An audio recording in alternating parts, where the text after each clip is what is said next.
Olá, muito bom dia. Sejam bem-vindos aqui ao nosso primeiro webinário de 2021, hoje com o tema Como manter a excelência do atendimento aos clientes em momentos de crise. Iniciamos hoje o nosso ciclo de webinários de 2021, que integra o Programa de Qualificação da Indústria Jornalística da ANJ, Associação Nacional de Jornais, e conta com a parceria da ANER, Associação Nacional dos Editores de Revistas. Antes de iniciarmos os nossos avisos, que são bastante importantes, durante o webinar, o áudio de todos vocês participantes está fechado pela própria ferramenta e toda a nossa comunicação será feita aqui pelo painel de perguntas. Aproveite e já vai encaminhando para nós as suas perguntas, porque nós vamos encerrar pontualmente ao meio-dia esse webinário. Caso a sua conexão caia, não saia, não desligue seu computador. Volte novamente para o mesmo link e entre no webinário em andamento. Se a nossa conexão sair, não desligue. A gente volta o mais rápido possível, até porque o mundo todo está conectado, né? Quando você encaminhar a sua pergunta, por favor, coloque o seu nome, a sua empresa e o local de onde você está falando. Então, sem mais demoras, eu vou apresentar aqui nosso presidente da Associação Nacional de Jornais, Marcelo Reck, que será o nosso moderador e vai apresentar aqui a nossa convidada. Obrigada a todos e bom webinário. Com você, Marcelo. Muito obrigado, Marisa. Cara, Luísa, muito obrigado pelo teu tempo. Preciso dizer aqui que esses webinários são uma tradição na NJ e na ANER, e nós tivemos aqui uma solicitação já há algum tempo dos nossos colegas de comitês para que te convidasse, né? E posso dizer que, com muita alegria, recebemos essa aceitação. E eu posso dizer também que nós temos um recorde de inscritos na história de muitos anos de webinars que nós realizamos, de lives que nós realizamos já na NJ, na ANER, aí, há mais de 5, 6 anos.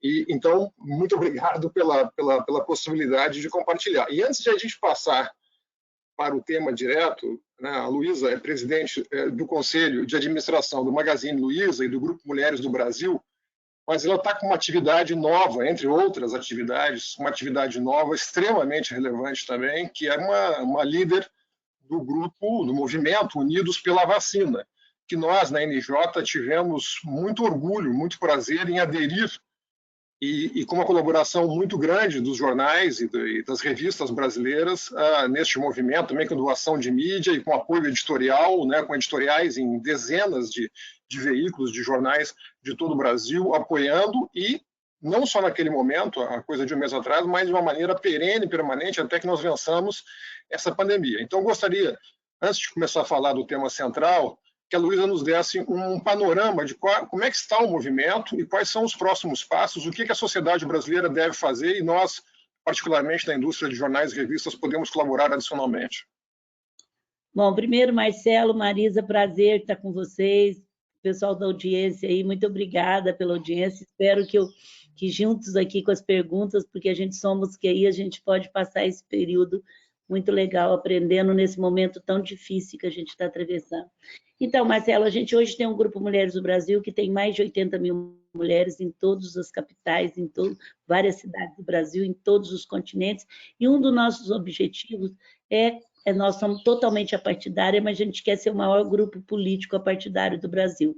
Então, em dezembro, a gente até lançou um pouco de vacina, vamos fazer vacina, tal, vamos vacinar, e a gente não ficou firme. Quando nós tiramos férias normalmente, assim, fecha a casa, agora o virtual, de 23 a 6 de janeiro, quando a gente voltou, eu te confesso que eu fiquei muito mal. Eu falei, puxa, um grupo desse que luta pelo Brasil, e a gente não conseguir não fazer o movimento. E a primeira coisa que nós fizemos, foi eu chamar o IDV, porque eu acho que nesse momento não adiantava a gente mulheres sozinha.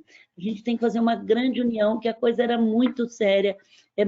Você mexe com dois pesos, economia e saúde, que isso se mistura e numa bipolaridade grande que a gente estava vivendo. E a gente teve algumas premissas. Primeiro, esse grupo Unidos pela Vacina não comercializa vacina, até porque é muito importante dizer que ninguém pode comprar vacina. Se comprar, tem que estar todo para o governo federal, quando não tiver de 60% a 70% vacinada. Isso é uma lei mundial, porque não adianta eu vacinar 50% dos meus funcionários, ou vacinar meus funcionários, e eles andarem no ônibus sem vacina. Então, primeiro é isso. Então, nós não vamos comercializar, a gente não vai nem comercializar aplicação, nada, é um grupo. E a gente não vai ver passado. Aí não comprou, deixou de comprar, era daqui para frente, porque o negócio era muito sério. E a gente começou, pessoal, e eu fiquei impressionada de tanto que a gente recebe de ajuda. Aí a gente montou alguns comitês, e ficou tão grande o movimento. É que dentro do governo federal, a primeira reunião que foi com o Ministério da Saúde. Eles que podem comprar, eles que estão, o que vocês precisam, aonde a gente pode ajudar. E a gente tem feito alguns contatos que nos liga dos principais laboratórios do mundo para agilizar ou para ajudar, porque nós estamos com empresa, minha gente, que tem muita experiência em vendas e compras internacionais, que tem contato com Índia, com China, com Coreia, com tudo, para poder ajudar a chegar ao IFA mais rápido. Nós temos 2 laboratórios, nós estamos em contato tanto com o Butantan quanto com a Fiocruz todos os dias, para ver onde nós podemos ajudar para melhorar a produtividade, principalmente com o Fiocruz, que está muito aberta essa produtividade, porque o Butantan já está bem colocado e o Fiocruz é muito grande, pode ajudar. Bom, esse é um grupo. E na outra ponta que eu acho muito interessante, a primeira coisa que a gente fez, Marcelo, foi junto com a locomotiva, com o Renato, escutar as 5.567 prefeituras desse Brasil. Escutar o que vocês precisam quando a gente tiver mais vacinação. Porque o Brasil tem uma história de vacinação muito grande, mas nunca vai vacinar tanta gente junta no mesmo tempo. Todo mundo quer, hoje 91% da população quer ser vacinada e o mais rápido possível, porque viu que a coisa voltou feia. E aí eu comecei junto com Mulheres do Brasil, com meus amigos do Unidos para Vacina, entrar em tudo, pedir por favor, responda o questionário, por favor. Quando a gente ligava para os governadores, Marcelo, ele falava assim, eu só quero vacina. O governador não é mesmo assim. E a gente foi recebendo o que precisa, e nós temos uma área que é dirigida pelo Brega, que conseguiu uma tecnologia que a gente cruza, o que o municipal precisa com os doadores, não passa nada por nós e eles apadrinham. Vocês não sabem, gente, que a gente já tem 4.980 municípios respondidos, Marcelo. É um fenômeno isso, porque os municípios estão se sentindo bem. Então, agora, até o fim da semana, nós vamos ter 5.600 municípios, nós já começamos a fazer, então nós vamos munir, olha, falta crachá, falta caixa térmica, falta geladeira, porque se não tiver 5 graus de geladeira, não pode. Nem estou fazendo a da Pfizer, que é 90 graus. E não é essa geladeira comum. Segundo a Anvisa, é uma geladeira que tem que ter um termômetro certo lá dentro. Então, nós já estamos fazendo tudo isso.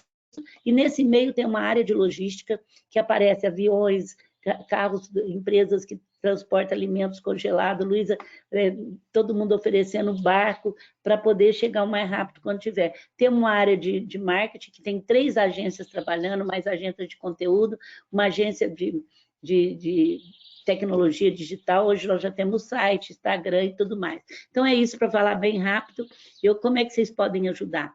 Olhando o município e ajudando-nos a divulgar que a vacina não faz mal, que a vacina não tem problema nenhum, isso é técnico. Tem um grupo de ciências estudando esse novo vírus que está chegando junto, e com pesquisas e tudo, para a gente acudir, minha gente, nós vamos ter que estar sempre atento a isso é uma coisa no mercado. Então, esse é mais ou menos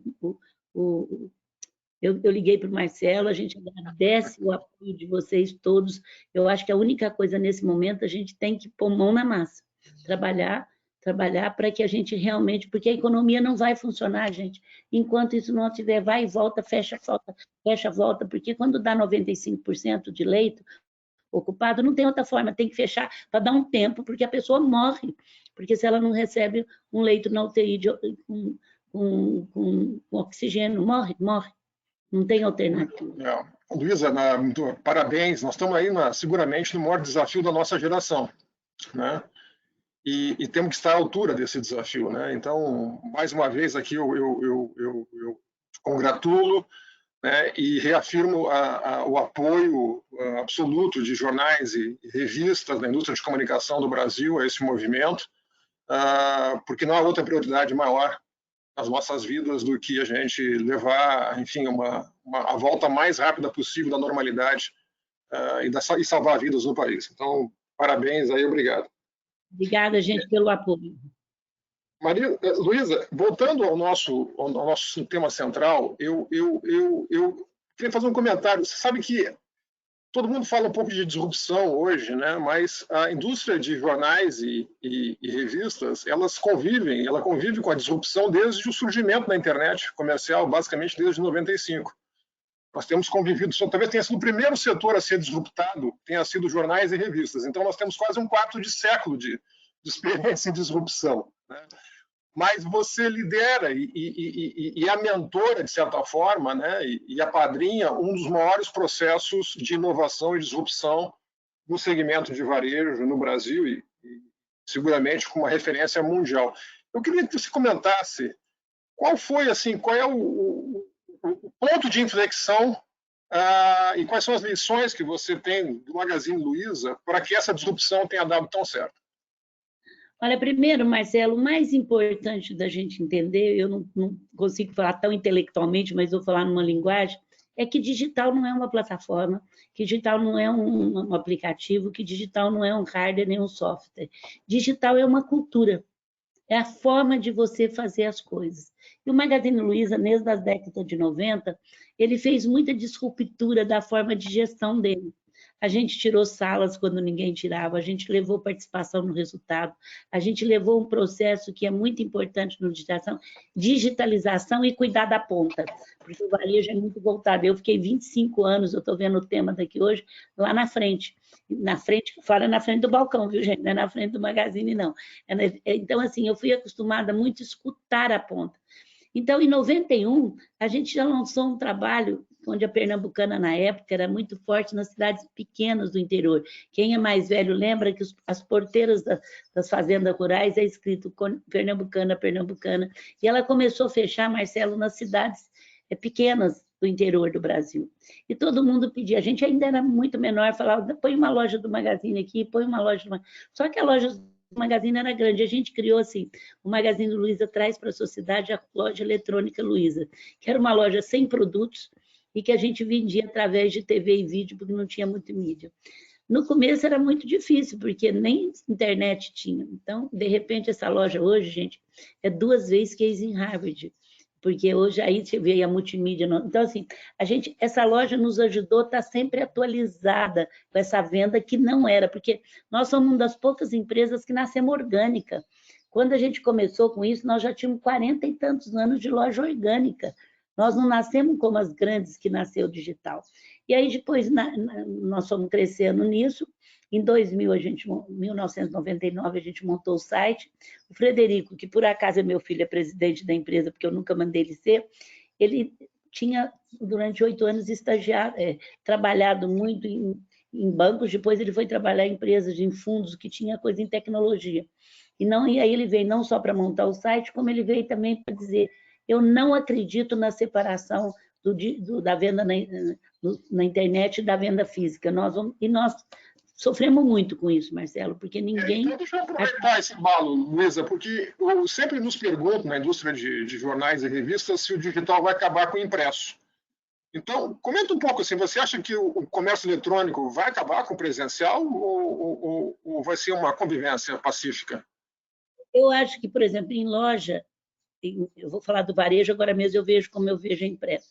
Em varejo, gente, nós montamos 150 lojas um ano antes da epidemia e montamos 40 de agosto a dezembro, quando a epidemia acabou. O que acontece, Marcelo?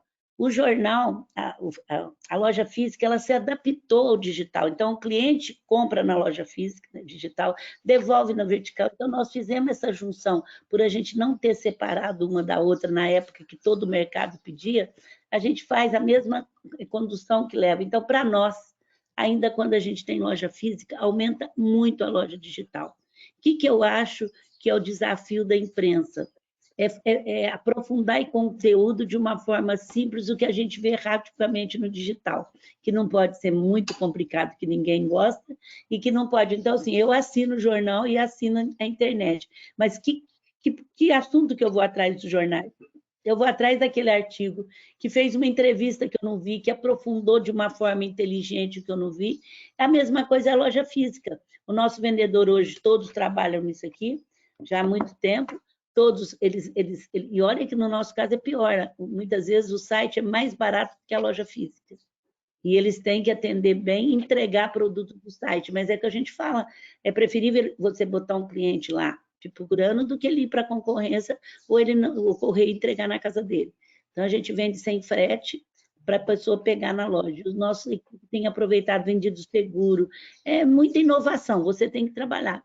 Nós não acreditamos que o físico vai acabar, mas a gente tem certeza que ele tem que ter A gente está mudando sempre o físico, sempre criando um CD lá dentro, criando outro toquista, criando movimentos. Agora nós vamos montar loja física que tem produtos dos nossos sellers, produtos, por exemplo, da Netshoes, que não é só geladeira, móveis, que nós sempre temos, a gente vai diminuir um pouco a linha nossa e aumentar a linha até de mercado duráveis, porque hoje nós vendemos muito mercado duráveis, que não é tudo que é de mercado duráveis. Então, a gente vai fazer as primeiras experiências na loja física de ter uma loja que é multi-estoque, inclusive dos nossos parceiros. Então, a gente acredita nessa mudança e o Magazine Luiza sofreu, não foi fácil, gente.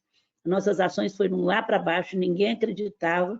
Na época, só para dar esse número, a gente entrou na Bolsa por 4 bilhões e 800, chegou a um ponto, em 2014, 2015, a empresa chegou a valer menos de 500 milhões de reais, e se a gente separasse o .com naquela época do físico, quando todo mundo... Só o .com daria 3 bilhões.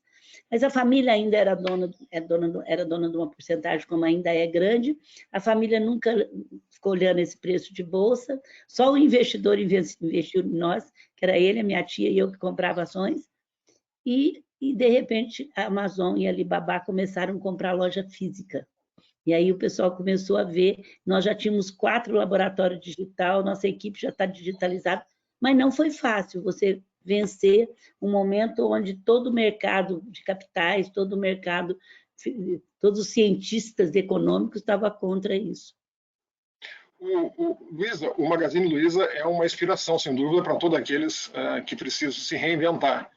Agora, em que momento que vocês se deram conta de que precisavam se reinventar e se não houve um sofrimento interno em relação a isso ou foi um processo suave? É que eu falei, Marcelo, a gente se preparou desde a década de 90. Primeiro, o Magazine Luiza sempre foi aberta à inovação.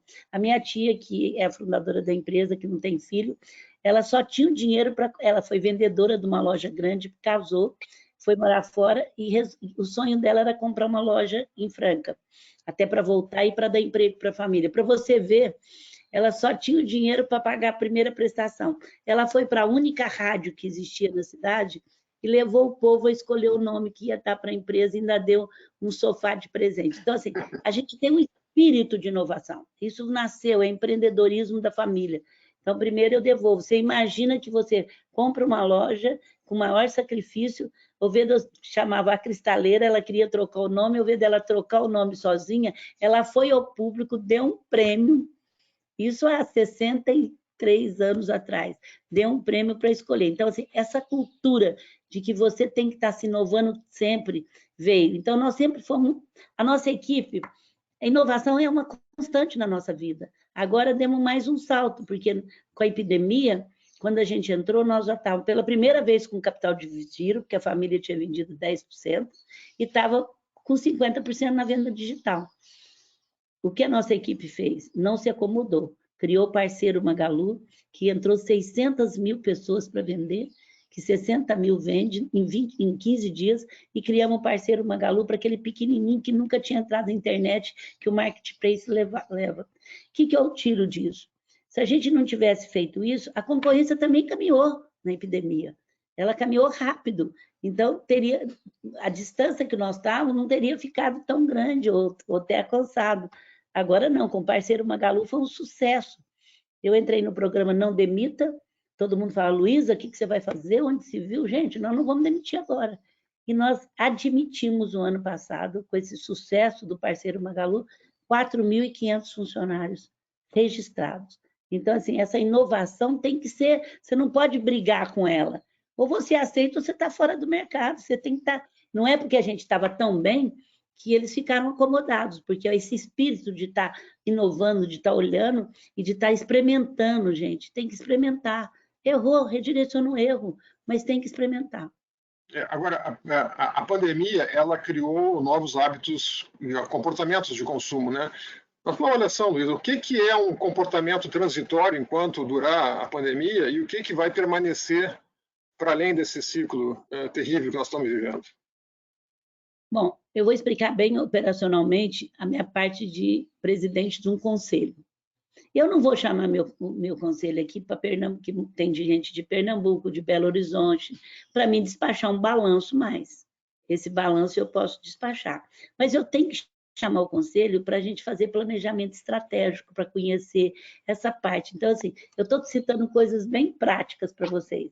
Então, assim, tudo aquilo que é estratégico, que você vai ter que ter a cola não dá sem a parte física, não vai existir, não tem jeito, minha gente. Está todo mundo querendo se encontrar, querendo discutir. Agora, eu não vou trazer uma pessoa lá de Belo Horizonte, como eu trazia antes, uma lá, para vir aqui aprovar um balanço para poder mostrar para o mercado, porque isso a gente fez muito bem. Mas a gente está sentindo muita falta da gente ter presenças físicas para a gente trocar sobre o que o Magazine, discutir até os planos de 5 anos que chegou aqui para a gente, pessoalmente. Então, eu acho que vai ter um equilíbrio entre... Eu não acredito que uma cultura... A sensação que eu tenho é que você está com um avião no ar e as empresas que trabalhou mais cultura, fluxo de caixa, modernidade, está conseguindo sobreviver. Mas nós vamos ter que aterrissar esse avião para poder abastecer ele novamente. E abastecer naquilo que precisa. Fala um pouquinho como presidente do Conselho, a sua preocupação, eu tenho acompanhado, todos nós temos acompanhado com a diversidade. Qual é a filosofia, né, que te move, Luísa, e move o Conselho, move a organização, em relação a esse tema, igualdade de gênero e diversidade? Deixa eu falar para vocês, isso também sempre foi, na empresa não tem idade para entrar nem para sair. Nós pegamos gente de 45 anos nessa inauguração de lojas que vocês vão ver agora, que nós estamos inaugurando, que está entrando de vendedor pela primeira vez e que pode fazer um plano de carreira na empresa. A gente tem 5 inegociáveis na empresa que é mandado embora com justa causa, que é a falta de ética conosco, com o cliente, e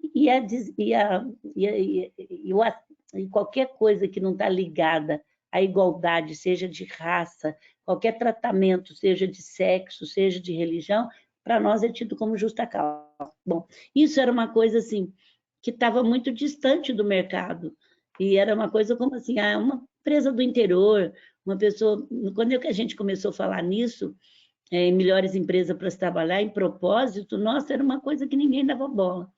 Uma coisa que eu não esperava de jeito nenhum, e que a epidemia, nessa tristeza terrível, eu fiquei muito voltada, fiz 400 lives para pequena e média empresa. O Magazine Luiza é apaixonado pelo Brasil, eu sou apaixonada, meus filhos conheceram o Brasil antes de sair para fora. Há 22, 3 anos, a gente canta o hino nacional toda segunda-feira, e nós 1.200 unidades.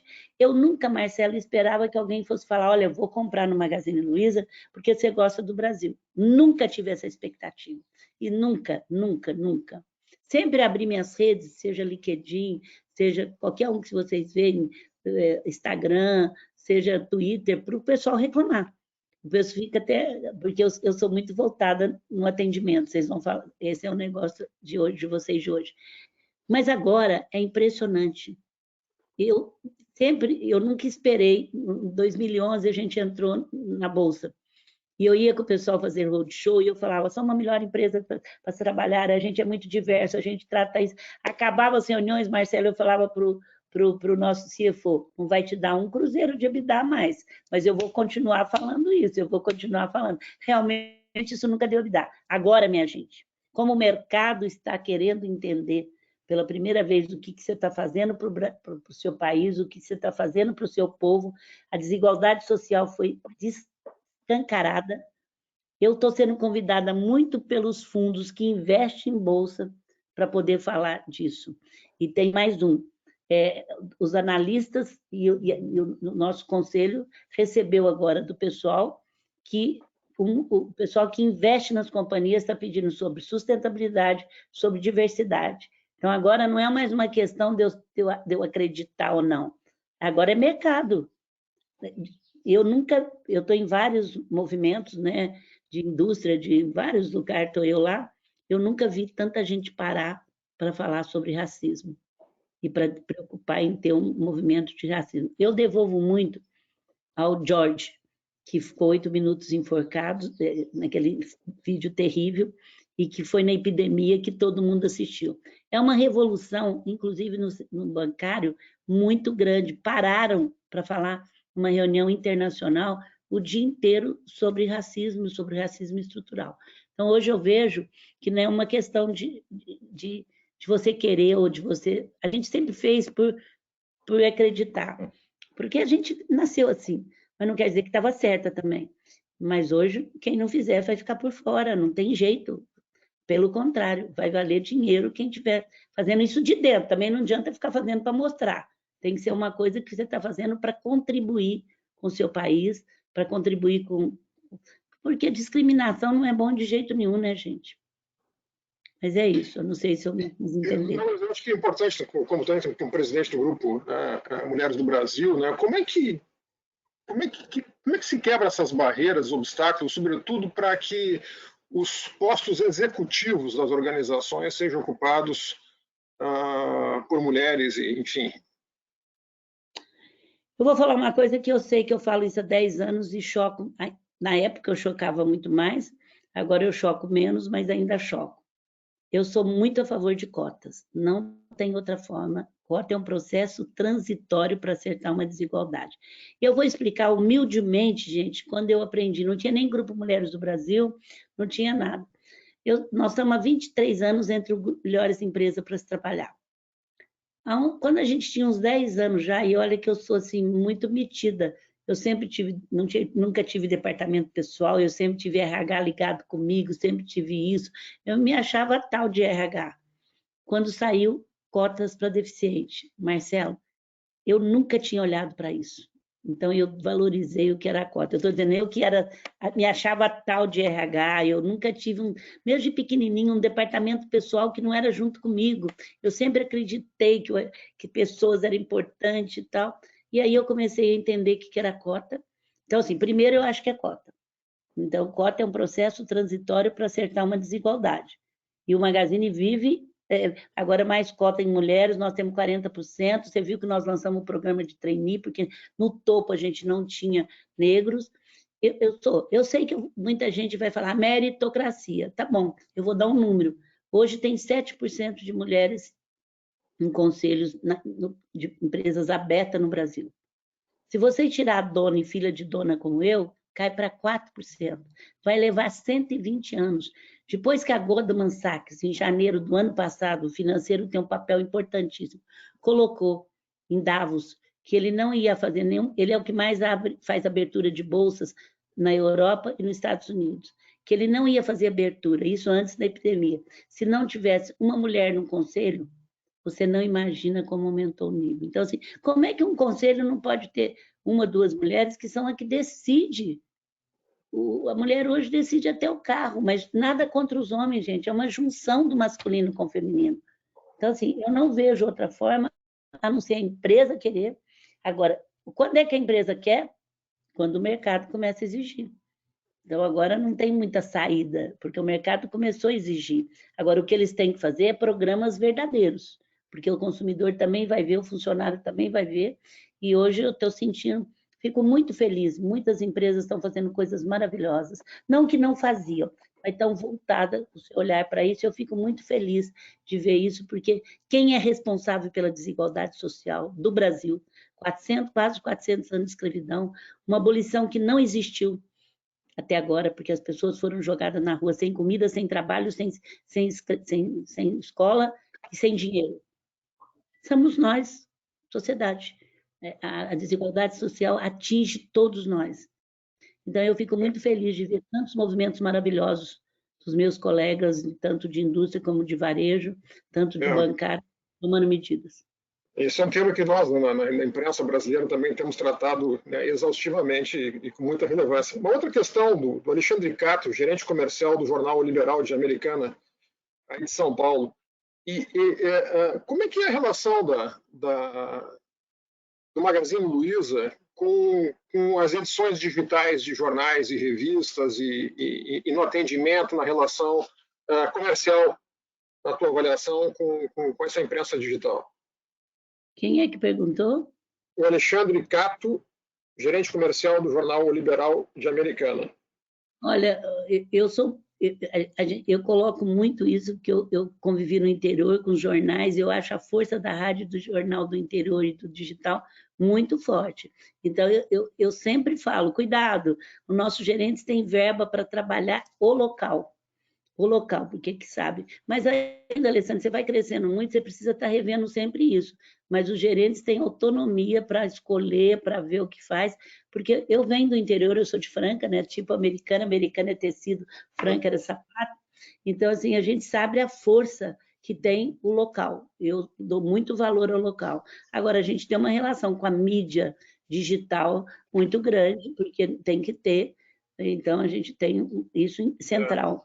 Luísa, um ponto que nos preocupa muito, né, no Brasil e fora do Brasil, na indústria de comunicação, é com uma poluição social produzida por essas redes sociais, né? O discurso de ódio, a desinformação, que não é o objetivo deles, mas acabou produzindo esse efeito colateral, né? Como é que vocês lidam com segurança de marca? Quer dizer, onde coloca a marca do Magazine Luiza para não incentivar, em última análise, essa podridão que está nesse pântano digital aí? Então, pessoal, a gente também nem sabia disso, porque vai ver, é uma marca que a gente tem a marca deles que vão lá e coloca. Até que um dia a gente levou muita paulada no social. Eu estava até com o Marcelo Tess, quando ele fez o favor de me perguntar. Então, a gente aprendeu a lidar com isso. A gente tem muito cuidado hoje para não investir nisso, para não fazer isso, mas ela sai muito pelos dedos. Só que depois que a gente levou a paulada, todo mundo começou, entrava no meu Luiza, a gente foi aprofundar. O que eu quero dizer é que mexer com isso é um aprendizado muito grande. Então, assim, quando a gente viu isso, a gente melhorou as portas, fechamos mais as portas. Agora, de repente, tem uma fresta que sai, você tem que fechar imediatamente. Agora, o que eu estou sentindo, bom, essa coisa do ódio é terrível, destrói as pessoas. Agora, o que eu estou sentindo, eu vou dar uma boa perspectiva, pode ser que eu esteja otimista demais, mas não é não. Gozado que o que eu estou percebendo, mesmo no Grupo Mulheres do Brasil, é assim, eu vi no jornal que realmente isso não é fakes. Está começando a aparecer um movimento, e vocês vão falar, mas eu não estou não, gente, eu estou falando porque eu vivo na ponta. Tá começando a aparecer assim, olha, gente, isso não é fakes, porque eu li em tal jornal, eu vi em tal lugar oficial.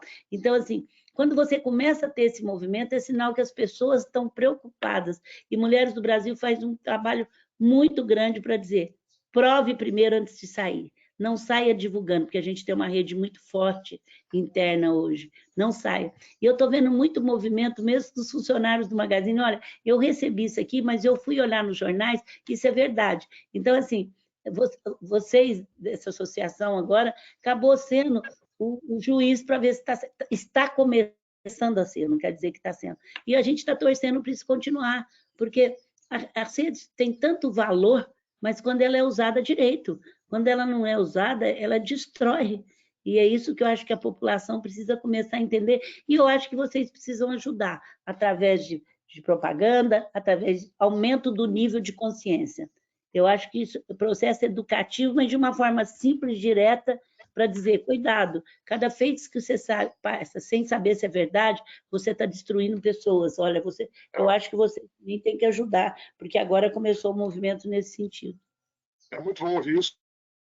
Jornais e revistas não acertam sempre, nós erramos também, mais uma atividade subjetiva e dinâmica como a nossa, mas o nosso negócio, o nosso core business é o acerto. Nós estamos no ramo do acerto, né? Nós estamos no ramo de verificar a informação e dar a informação certa, né? Quando eu tomei a primeira paulada, que é a paulada? É os grupos escrevendo na rede, onde se viu e tal, a gente parou e falou, aonde falhamos, como podemos fechar essa porta? e fechamos. Agora, eu não posso dizer que, de repente, não tem outra que abre, mas a gente vai fechar, porque a gente não concorda com isso. E como é que você lida? Você falou que lê as críticas nas redes sociais, etc. Como é que você lida pessoalmente com isso? O Marcelo, uma das coisas que eu escrevi para o meu filho quando ele teve o primeiro emprego, em 96, ele estudou na GV, e como eu, mãe, sou igual a todo mundo. Passou, vai fazer o primeiro estágio igual a todo mundo. E eu escrevi uma carta para ele, um dos itens que eu coloquei é isso. Não se deixe mitificar e não mitifique coisas nem pessoas. Então, assim, quando a gente lançou o programa para trainee, a gente viveu um final de semana tenebroso, porque o que a gente foi durante 2 dias no Twitter foi uma coisa impressionante. Então, como é que eu lido com isso? Primeiro, eu acho que eu tenho que escutar, porque eu também não quero que ninguém passe, ela é perfeita, ela é não sei o quê. Então, eu não gosto de ser mito. Assim, não é isso, eu não gosto de falar que eu sou perfeita. Porque eu não sou mesmo, e aí o mito, as pessoas tanto aplaudem como depois destrói, a gente vê. Então, assim, isso eu estou falando em 96, eu já escrevia isso.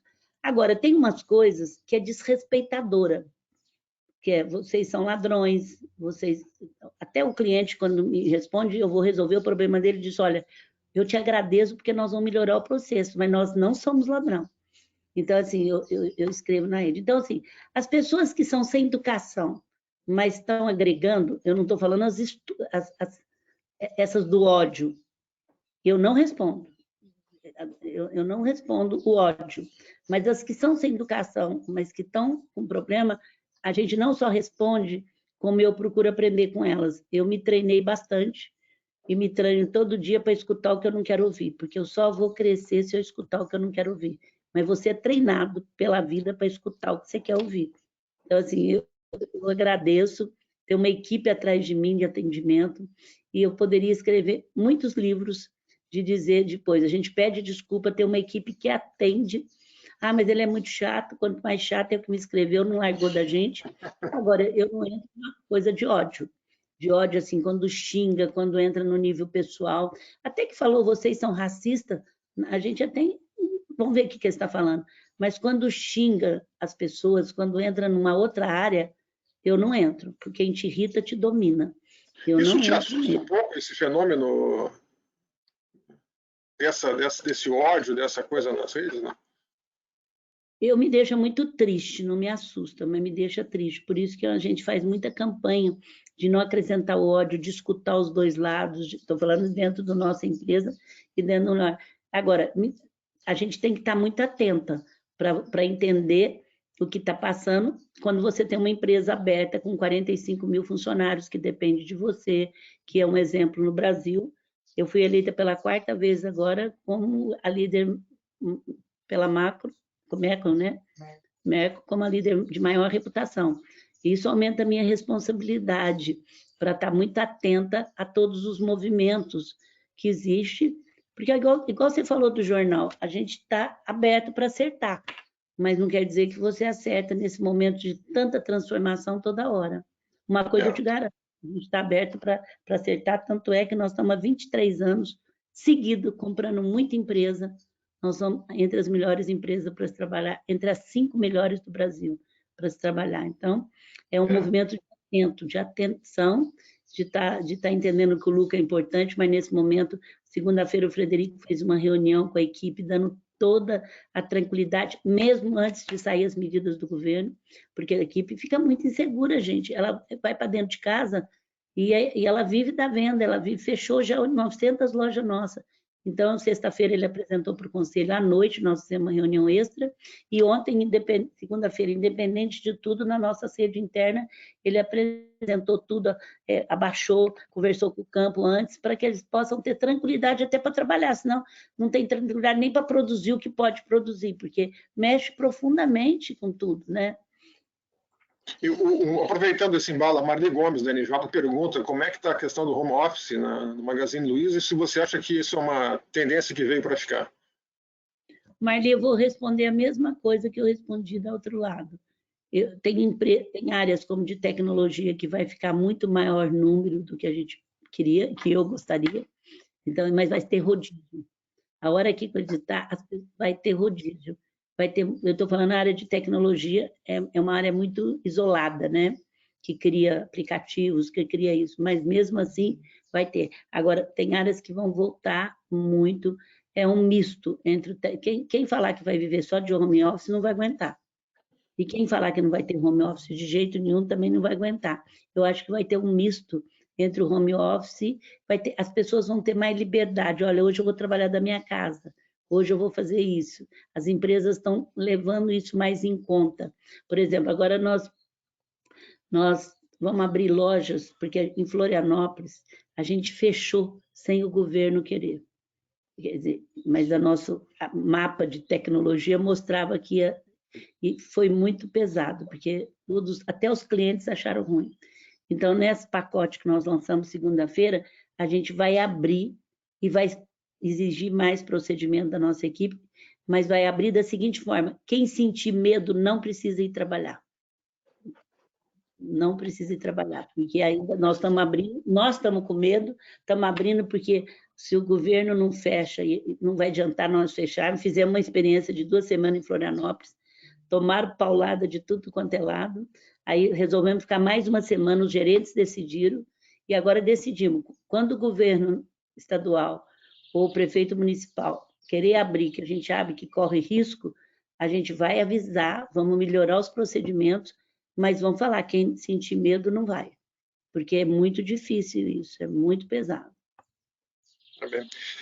Luísa, por acaso também os veículos de comunicação enfrentam esse dilema também, né? Porque nós nunca paramos, né? E estamos na linha de frente, obviamente com o maior cuidado das nossas equipes. Sabemos quanto que é tensa essa questão, né? Vocês, além da doença, o que me deixa muito tito é o nível de agressividade que a imprensa hoje sofre na rua, né? Muitas vezes. Isso, olha, gente, vocês estão muito triste. Além de estar exposto, ainda é um nível de agressividade muito sério. Esse é o custo de dizer a verdade, muitas vezes, e contrariar interesses, né, na nossa atividade, né, que é uma atividade que tem na pluralidade a busca da verdade a sua essência. Né? Então, é um custo, infelizmente, como digo, né, esse submundo digital que incentiva o ódio, não só à imprensa, mas ao ódio a instituições, ao ódio a quem pensa diferente, etc. Mas a imprensa é um alvo muito sério, né? E falar em imprensa, tem uma questão aqui da Arminda Augusto, editora-chefe da Tribuna de Santos. Ela pergunta se você acha, Luísa, que o consumidor, na hora da compra, ainda dá relevância aos propósitos da empresa e seus valores sociais e humanos, ou ainda predominam as escolhas pelo preço, atendimento, rapidez na entrega, etc. Como que é o nome dela? Desculpa. Arminda Augusto. Eu acho que está tendo uma transformação. O preço ainda é importante, a entrega é importante, mas é o que eu falei, a epidemia trouxe uma fresta do aumento do nível de consciência. O pessoal quer saber se a gente trata bem a equipe, se a gente tem um trabalho bom, mas ainda não é, está uma transição.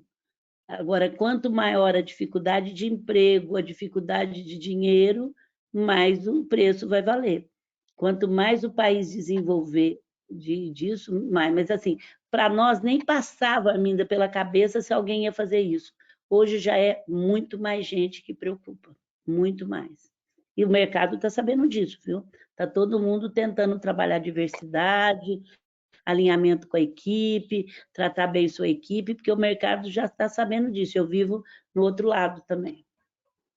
Olha, a Marisa está me informando aqui que nós estamos com um recorde de participação na história dos webinários da NJ e da ANER, aqui com quase 200 pessoas acompanhando atentamente, e do Brasil inteiro. Nós temos aqui uma pergunta de Manaus, de Aruana da Silva Brianese, do jornal A Crítica, de Manaus. E eu não sei se você tem a resposta, mas talvez valha uma observação. Se há uma estratégia diferenciada no Magalu nos mercados onde não há lojas físicas, como é o caso de Manaus, se tem algum tipo de reforço no digital nestes casos. A gente até tem, mas nosso objetivo é montar loja física. Nós entramos em Belém agora, em Manaus a gente acredita em loja física. Então, assim, a gente só não entrou porque a epidemia deu uma brecada. A gente está fazendo 150 lojas. A gente está entrando no Rio de Janeiro agora com loja física que a gente não tinha. E eu vou até explicar, Marcelo, por que a gente não tinha. A minha tia fundadora, ela viajava muito e ela tinha muito medo dos assaltos no Rio. Então, ela falava, enquanto eu for vir, vocês não montam loja no Rio.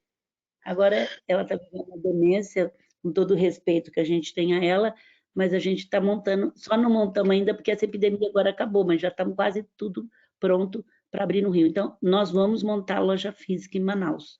A gente acabou de montar em Belém, foi uma beleza, a gente gerou 2.000 empregos lá, porque a loja física, para nós, ela é um complemento do digital. Então, onde a gente não tem, não é porque a gente não quer ter, porque não deu tempo de chegar lá, porque montar uma loja do nosso tamanho não é fácil, não só financeiro, não é fácil recrutamento, produto e tudo mais. Mas nós vamos chegar. Lógico que onde a gente não tem, como era o caso do Rio de Janeiro, a gente vendia muito na internet. Mas vai vender muito mais agora que nós vamos chegar com loja física. Pode acreditar. Eu estou falando para nós. Eu não quero aqui dar uma lição para todo mundo. Falando nesse aspecto, outra questão da Marli Gomes, da NJ, como é que você vê o papel da publicidade como indutor do desenvolvimento na atividade econômica? Qual é o papel da publicidade na sua avaliação? A gente nasceu com publicidade. Aliás, eu dou muita cobertura para pequena e média empresa. Eles gastam dinheirão na reforma do prédio, põe granito, põe tudo. Eu falo, e cadê a propaganda? Cadê o marketing? Não tem dinheiro. Eu falo, então não adianta. Então, agora eu acho que isso vai ter que mudar também. É mais interativa, vocês também, assim, o marketing, a propaganda tem que ter um novo formato, como tudo que o Marcelo começou no início falando, então vai ter que ter um outro. Agora, nós acreditamos profundamente, eu quando sou consultora desse Brasil todo aí, gratuitamente para pequena e média, que é a minha fonte, eu falo, gente, como é que vocês vão insistir? Deixa um pouquinho desse dinheiro para vocês investir, porque senão não existe. Porque eu venho de uma tradição disso, né? E o varejo é muito voltado. Então, eu acredito, mas são formatos diferentes hoje que você tem que oferecer, muito de acordo com o momento atual, de interação, de único, de tudo mais. Temos uma pergunta da Andressa Simonini, da revista Pais e Filhos. Né? Ela pergunta qual a tua preocupação, com as mulheres que saem em licença de maternidade, principalmente quando elas retornam para o ambiente de trabalho. Se tem alguma política com uma visão específica em relação a isso? Bom, a gente incentiva ter filho, até porque eu sou mulher e tive 3 trabalhando, né? Se eu não fizer também, a gente veio com uma cultura assim. A gente incentiva. Mas agora, Marisa, né, que perguntou. Andressa. Marisa, não? Andressa, agora, da Pais e Filhos.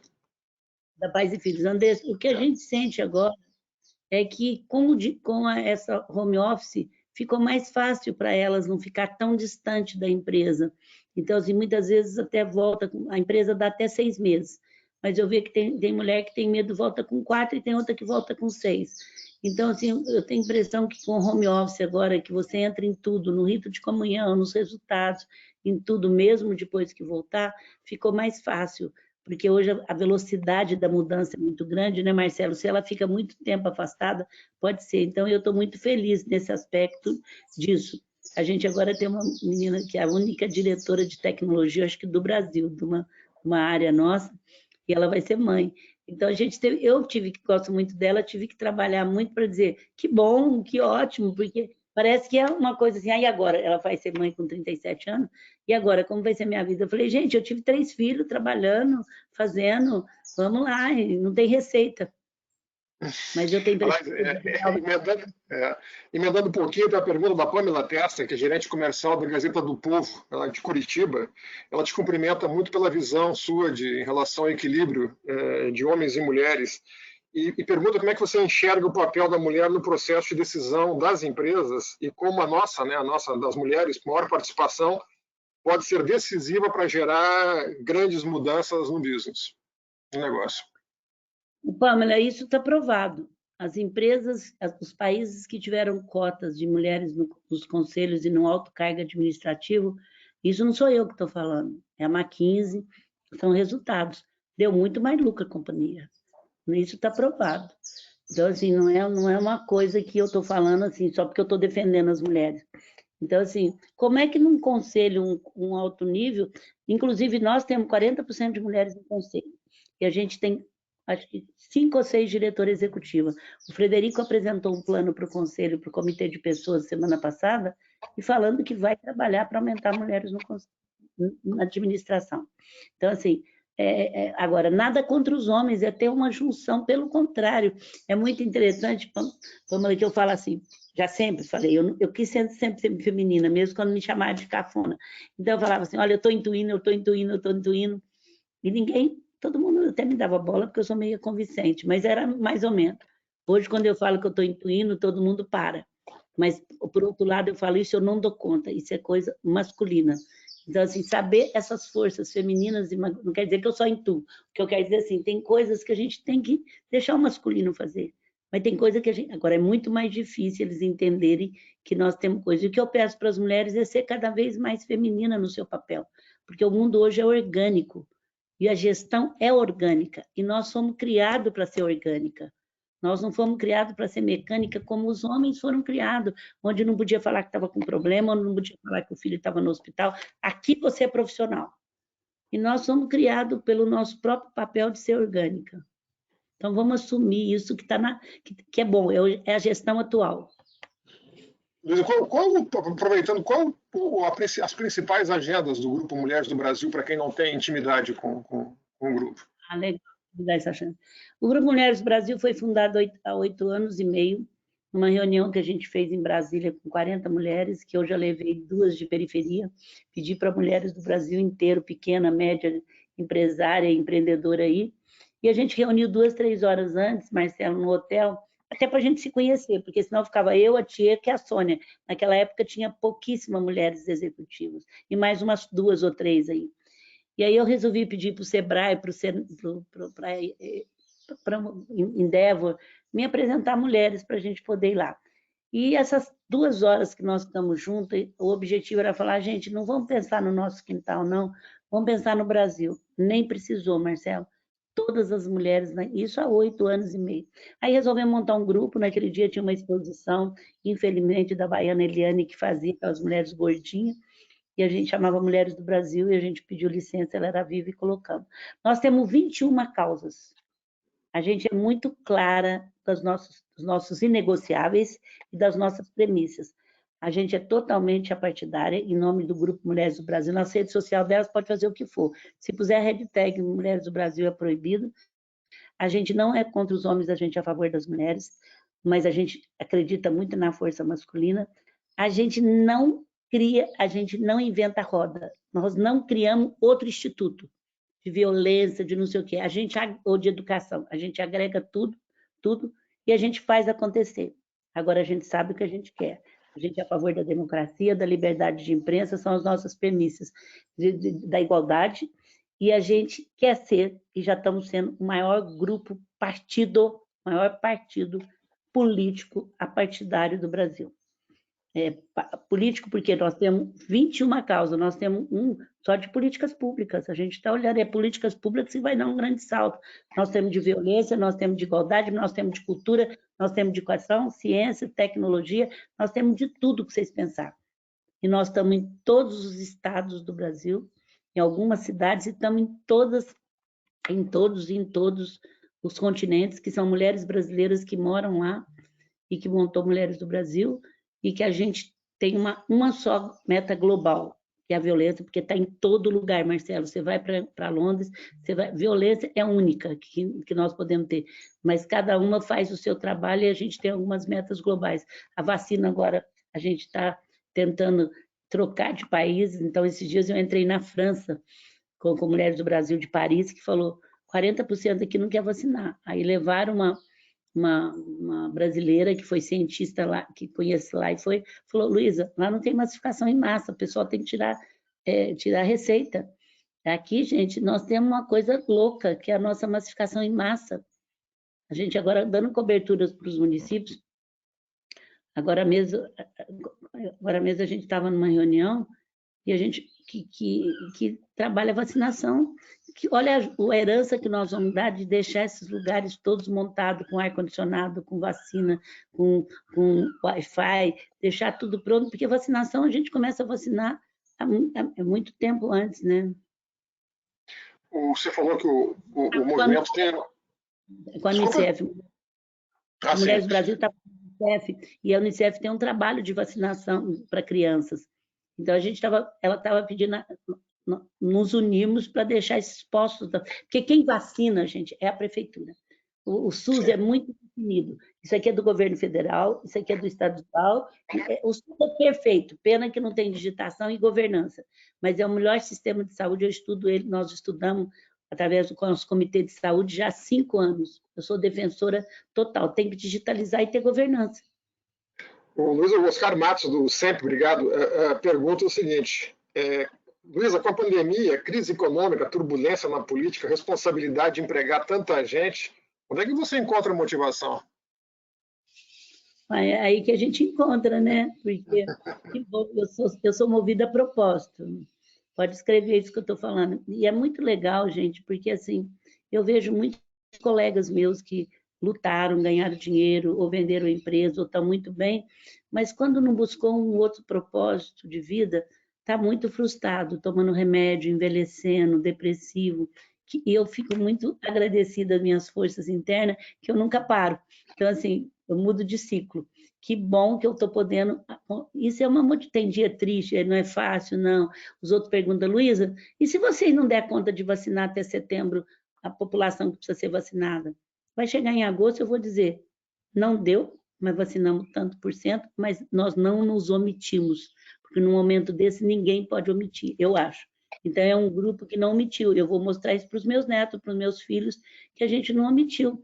Que coisa boa, porque é muito triste. Eu fui vacinada semana passada, e na fila meus filhos falavam, você está emocionada? Eu não estou emocionada, porque eu estava tanto pensando em todo mundo, mas a hora que me aplicaram, Marcelo, aquela vacina, e que eu chorei, eu pus isso na minha rede, aí até me emociona, que em 30 segundos nós poderíamos ter salvado tantas vidas que aconteceram, né? Se a gente tivesse feito o dinheiro.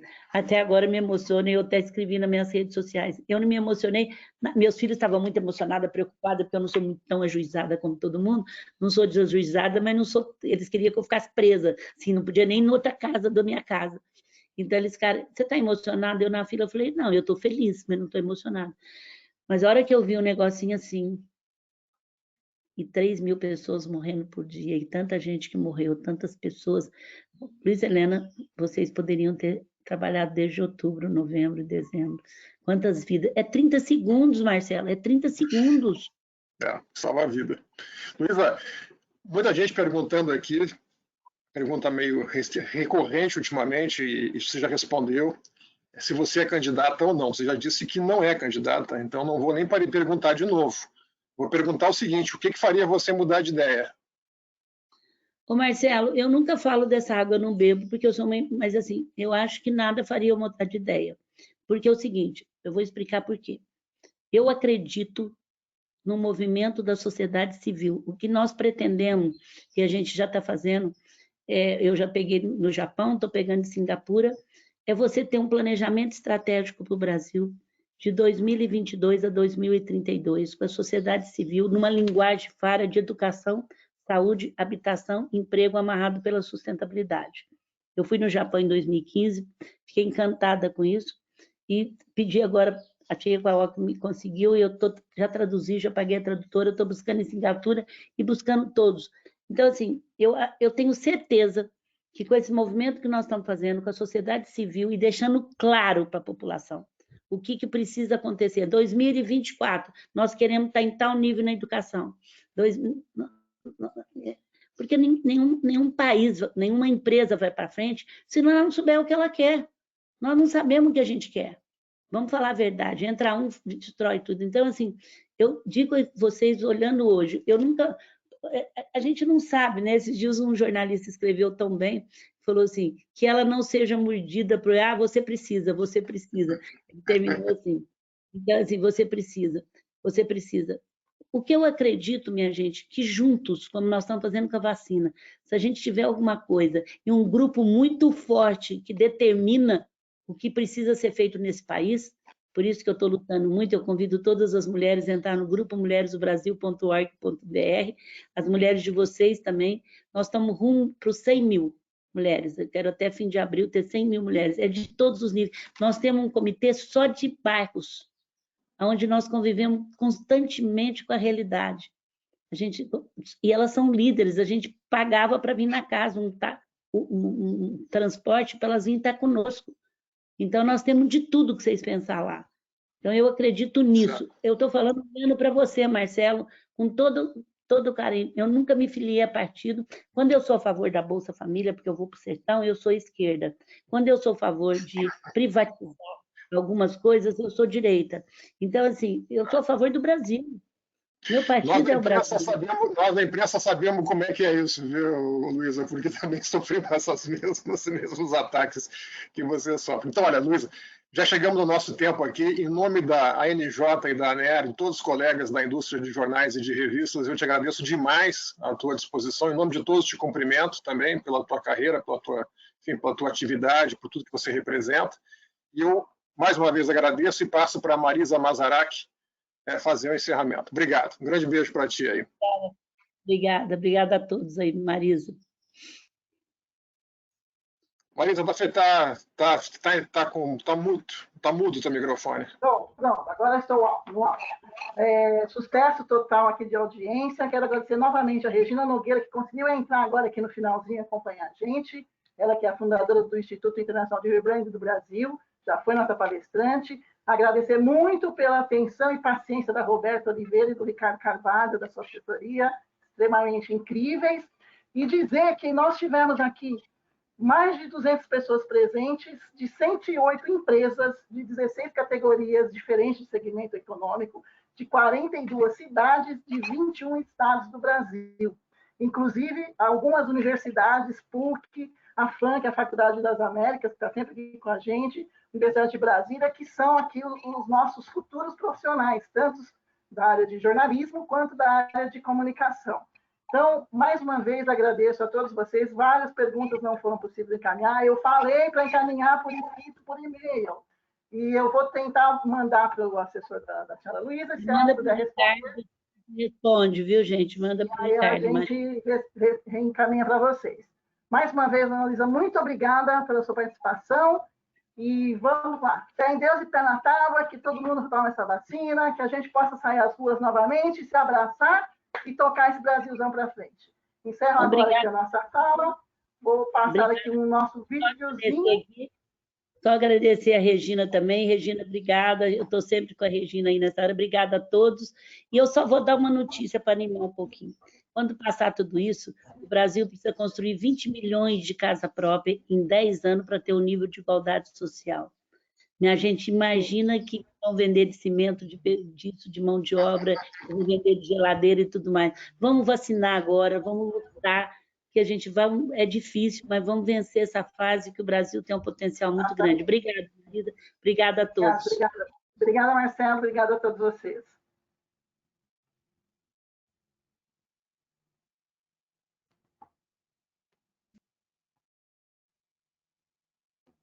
Tentando sair aqui. Já saí. Então tá. Um abraço para vocês. Obrigado, Marisa. Obrigado a vocês todos aí. Grande abraço, excelente. Foi muito bom.